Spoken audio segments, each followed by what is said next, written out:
Thanks, Matt, for that kind introduction. Really, really nice to be back. I wonder how often you listeners think about how connected your people are to your organization, or indeed how connected your organization feels to your people. We spent a bit of time thinking about that earlier this year and produced a report called Bridging the Connection Gap. And I want to spend some time today running through that with you, or particularly just 12 top tips that we've picked out to rebuild connection at work. My name, as Matt said, is Scott McInnes. I run Inspiring Change, and I've been at this for probably nearly 10 years, helping organizations from the very smallest of 80 people up to organizations of 10,000 people in the PSNI to be more intentional about how they shape their culture. Because when we think about culture, what is it? The way we do things around here, what people do when no one's looking, actually, we think about it much more hard-headed than that. We think of culture as being simply a delivery vehicle for strategy. And that's really, really important when it comes to particularly having those culture conversations with people higher up the organization. As part of the work that we do last year, we did a piece of research called Mind the Gap, where we went out and we did a one question survey where we asked people leaders, senior people leaders, CPOs and CXOs, one question. What are the three biggest challenges you face in your organization today when it comes to building strong and aligned cultures? We wanted to know what it was in their organization because any of us can go out and ask Claude or Google to give us a picture. I wanted to know what was going on in their organizations. And the promise was that we would take their insight and their feedback and we would roll it up into themes. And those themes were these. What's getting in the way? Well, the skill and will of senior leaders to actually drive the culture they need. The role, the capability and the ability of managers down further through the organization, those frontline managers that we all know are so critically important when it comes to culture change and running amazing teams. The skills that people have across the organization, are we skilling people up for what the future needs to look like? We spoke a lot about values that actually in many organizations, they still remain words on a wall and people aren't necessarily being accountable for living them. And of course, that creates a massive trust gap. And the final one we found, the final theme was this idea of disconnection. Disconnection that back last year was coming off the back of us being a couple of years into hybrid working. And so a year on, we thought, well, let's maybe take a deeper look at that because bottom line is connection is important. It really matters. And as one of our respondents said, it's the infrastructure that holds an organization together. We know that connection in organizations underpins trust. We know it drives performance and well-being. We know it drives innovation. We know it helps people to be more resilient. But of course, we've all worked in organizations where perhaps that connection between us and a colleague or us and another department has broken down, and it can feel like swimming through treacle. It just gets harder and harder. We know from research that, when, and probably from personal experience, that if we feel genuinely connected to the people that we work with and for, we're likely to be more engaged, more productive, and actually much, much more likely to stay in the organization. So, as I said, we doubled down on that this year and we said, well, let's go out and find out what's going on in the area of disconnection right now. So again, we went out, one question survey, spoke to 30 CPOs and said to them, what are your top three challenges when it comes to building strong and human connections in your organization? Again, we got loads of insight directly from people's personal experience. We took that, we rolled it up, and we put that into a number of themes. What I'm going to do is give you a quick flyby of the themes now, and then go into them in a little bit more detail and pull out a couple of ways in which, a couple of tips and ways that you can actually address that challenge if that's something that you're seeing in your organization, which based on the feedback we heard and the consensus across them, you probably will find that there's some stuff there that is relevant to you. So what was the biggest thing that came out? Well, people saying they're just too busy to connect. There's so much going on that the work is getting in the way of the human connection. Hybrid. We've been at it for 3 years. It's still not quite working. It's no big surprise because we were at the previous way of working for 100 years, 100 years before COVID. We've now been at this 3 years and people are getting a bit excitable because it's not working quite as well as perhaps it could or should.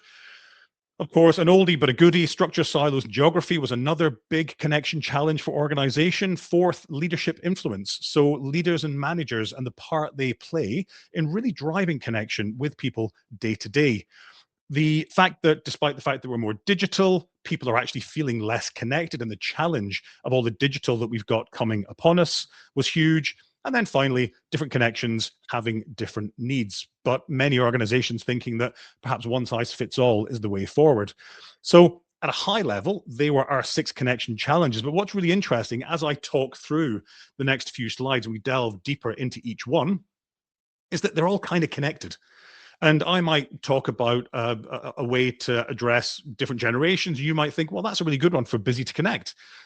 The answer is probably right. And I think it depends on the context of your organization, your team, and your people as to what works best and where some of those solutions might fit in this model. So let's deep dive a little bit more, first of all, into challenge one about being busy. And what you'll see is on each of the slides, we've put in a quote from one of our respondents. And this one here talked about that muscle of connection never really fully igniting after COVID, that people have become a lot more transactional. I don't know about all of you, but certainly for me, it feels busier than ever. And that's what we heard a lot of from the people that we spoke to. It was interesting. I had a conversation just last week with somebody, and I said, why do you think that is? And they said, well, in COVID, we were firefighting, we were running from thing to thing, and it feels like the level of work just went up to here because it had to, because that was the context we were working in. And it's just never come back down again. That pace of work and life. Just think about, if you have kids, all the things the kids are doing now, all the lifts and picks and puts, all the WhatsApp groups you're in, the friend groups you have, all the things you're doing. We might go on more weekends away because flying is so cheap. There's a huge amount going on. And in that mire, in that context, often, particularly in a work context, relationship building is the first thing that gets squeezed. Somebody that we spoke to talked about that muscle of connection atrophying because we're not using it anymore. We're kind of just getting out of the habit of talking to people, of popping to people's desks, of saying, have you got a minute? And we'll talk a little more about that when we talk about hybrid later on. AI. I said to one respondent, you must be getting time back because surely a lot of the grunt work that you were doing, the admin work, is now being done by Claude or ChatGPT or Copilot. And they said, no, we are getting more time back, but it's more time to do more work. So we're kind of not taking that time and using it for things that are perhaps more connection related. And the final one is, and look, I'm as guilty of this as anybody, maybe some of you as well, is that somebody says to us, how are you getting on? And you say, oh my God, I'm so busy. And that busyness has almost become a badge of honor. And it means that that busyness trumps the idea of connection or actually hanging out with people and taking time to really intentionally build those connections. And it's just a force of habit, I think, that we need to just think about and get out of the habit of. So our first two tips to help to rebuild connection at work from a busyness perspective. One, be much more intentional about creating and protecting connection time. That's not just for you if you're a people manager or if you have a team. It's for you if you're on a team or in a team. How do you make the time? How do you find 10 minutes or 15 minutes of gap in order to go and do something like grab someone for a walk around the block or a cup of coffee or a chat? Ring somebody up and say, how are you getting on? I didn't think you were in great form on the call we had this morning. That can make all the difference for another member of your team. And I think we need to reframe AI as a connection enabler. So the 10 minutes, 50 minutes, 20 minutes that we can save by getting Claude to do a task for us, how are we being intentional about using that time to then go out and spend that time being more human and connecting with the people that we work with? Hybrid.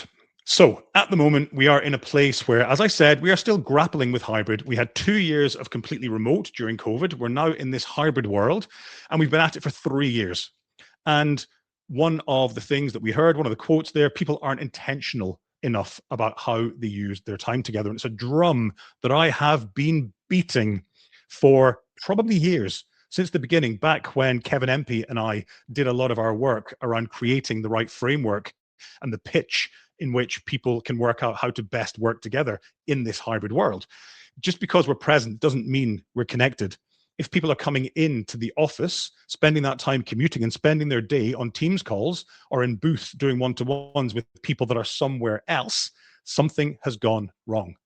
If we are missing those informal moments, those what we used to call water cooler chats, but it is the corridor chats. It's the coffee run. It's the walking into a meeting and having the chat and the laugh about the match. It's the what goes on in the meeting before the meeting starts, the meeting in the meeting, the little sidebar chats. All of those little micro magic moments, they aren't happening, and they're things that this can't unfortunately replicate. Um, what we need to be able to do is to help teams answer the question, what is it we're doing when we're together? What is our time together for? Because we need to be much, much more intentional about using that time together, not just in our teams, but actually in and across the teams that we work with, to make sure that the people that need to be in a room together are in a room together.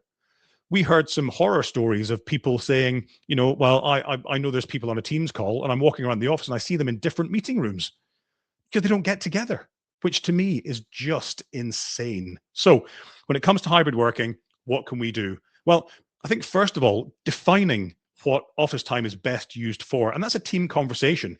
And that differs from team to team to team. So if you're in a team, have a conversation with your boss and the rest of the team about, well, how do we want to best work? What suits us? And if you're a leader of a team, be pushing that conversation and having that conversation because it's so, so important. But of course, we know that perhaps people leaders are not getting the support that they need in order to have what could be difficult conversations. When somebody is coming into the office and spending all day on Teams calls, how do they bring them to task, have a conversation to say, well, look, we have to keep this time free for us to work together in a human space. So if you're going to be doing Teams calls or deep thinking, do it at home. Do it when we're away from the office or spend time away from your desk. But we have to give perhaps people leaders the tools and the skills to have those conversations with confidence. This is the age-old one that I spoke about earlier on, silos and structures and geography. People saying, we've got sites across Ireland. People may never get to meet unless you're very intentional about it. And probably you will hear that word many, many, many times throughout the course of this 30-minute webinar. We know that organizations have silos, and that's fine. Organizations need silos because we need to have very deep expertise in our organizations. It's what we expect. Teams develop their own rhythms. It's what we expect. That's all absolutely fine. And of course, geographic spread simply amplifies all of that. But what we do know is that whilst we need that very deep expertise in those silos also need to know when to punch out. When do we need to go and look for support from other people in the organization? When do we need to go for support for decision making? How do we empower our teams to make decisions happen? And when you think about punching out of silos, for me, that last point there is all about empathy. How do we better understand or best understand the challenges of other people in other teams and divisions and areas and possibly countries? How do we understand what their challenges are so that we can empathize with them when we're trying to work together, so that we know that, whenever I ring finance on the last Tuesday of the month, they never bloody answer their phone. Well, that's because it's probably month end and they're up to their neck trying to do month end. But if I've never had that conversation with somebody in finance, I don't know that. And that's a big challenge. If we don't have that empathy, connection stays weak. And that idea of shared purpose really is on very, very shaky ground. So, what do we do to try and start to address this whole area of structures and silos? Well, if you do onboarding, and we know that many organizations don't do onboarding very well, make sure you are designing time into those sessions. Make it 2 days. Don't make it a couple of hours for people joining. Make it a full day. Get them doing some stuff together. Those people may never see each other again, but they're in different parts of the organization. So it's a really good opportunity to build that framework or that scaffolding for them as they move on in and through your organization. That's particularly true of cross-boundary connection. How can you be more intentional about making that happen? And perhaps that's something as simple as somebody on your team going off to the team meeting of another team to hear what's going on, to hear their challenges, to interview them and bring that knowledge back into your next team meeting. That empowers members of your team to go off and find out. It empowers them to come back and give you all the information. And it also builds that bridge. It builds that bridge between your team and those other teams that you work with. Again, intentional, really, really, really important. Leadership.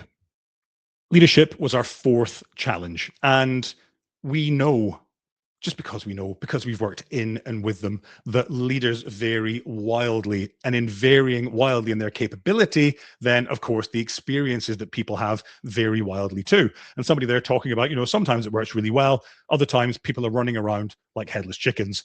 And in organizations, connection is only as strong as your weakest leader. But we know that those leaders who prioritize connection can really transform how a team feels and how it operates. However, back to challenge one of busyness, we know that leaders are incredibly busy. They're up the walls doing the day job, really stretched, really busy, and unfortunately, really focused on delivery because they've got a job, and the leadership, the management piece of their job almost feels like an aside, like a sidebar job, whereas actually that is the job. So what we need to make sure we do is make sure that we have a framework to talk about connection so that we can hand that framework over to teams and we can say to them, think about this framework, but think about how it applies in your team. What works best for you? So two of those practical little things that we've been going through, those practical tips. Number one, back to my point earlier about giving leaders the confidence and the skills to be able to manage, to be able to have difficult conversations, to be able to actually talk to their team and agree, well, how are we going to best work together in the confines of perhaps the governance or the framework that the organization has given us. Give them the confidence, the skills, the tools, the training, and then hold them accountable for change. And where, as a more senior leader, you're not seeing that happening, have that conversation. Why are people not coming in on your team? When they are coming in, why are they sitting on Teams calls? Why aren't you having a team meeting every week? Why aren't you making sure that you're talking with other leaders to make sure that the people you need on the ground on a particular day are actually there? So these things are incredibly important. And again, being more intentional about it means that they happen. Let's move on to challenge 5, digital. So we've heard this lots and lots and lots. We are the most digitally connected people that have ever worked. Yet we have probably never felt less connected, really, personally. And when you look at loneliness, there's a growing challenge around loneliness. The European Commission did a study in 2022, 23. Ireland was the loneliest country in Europe, which is insane. I live here. It doesn't feel lonely, but apparently that's how people feel. Now, the nub here is that idea that it's very, very difficult to know somebody professionally if we don't know them personally. We don't know little things about them. We don't need to know their life back to front, but it's really useful to know if they've got young kids, kids in school, a dog, a sick parent, whatever it might be. Those building blocks for me are the building blocks of connection, and digital is getting in the way of that. We have loads of channels, so we could communicate. We could be communicating like this over a screen. We could be communicating on our phones, on WhatsApp, on Slack, on whatever. And back to my point earlier, that makes the whole route of connection incredibly, incredibly transactional. And that's tough because that doesn't allow space for any of these more personal chats to happen. And it could just be as much as, how's your mum doing this week? Oh, she's better. Thanks for asking.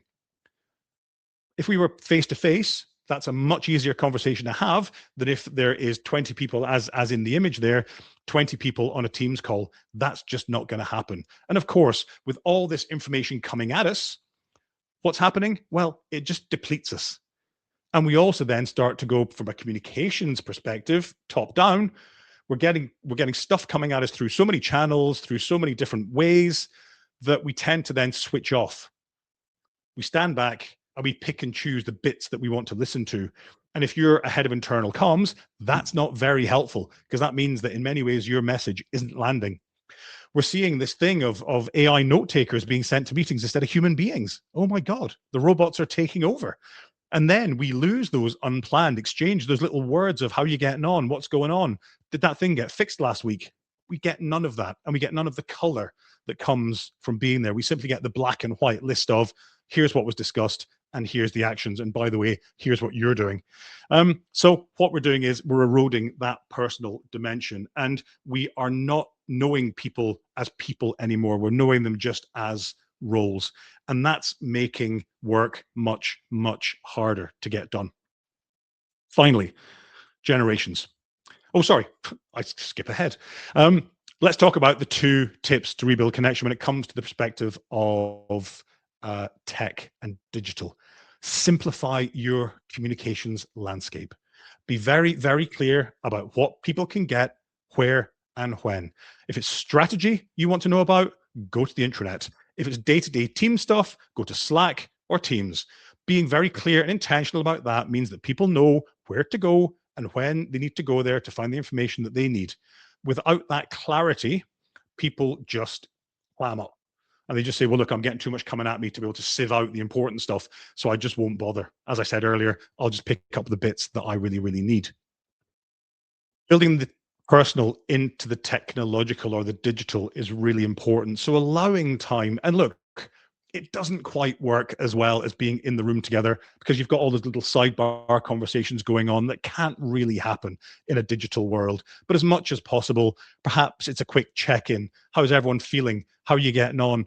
Everyone have a good weekend. Anyone do anything exciting? Anybody watch the match? Anybody go and see Snow Patrol?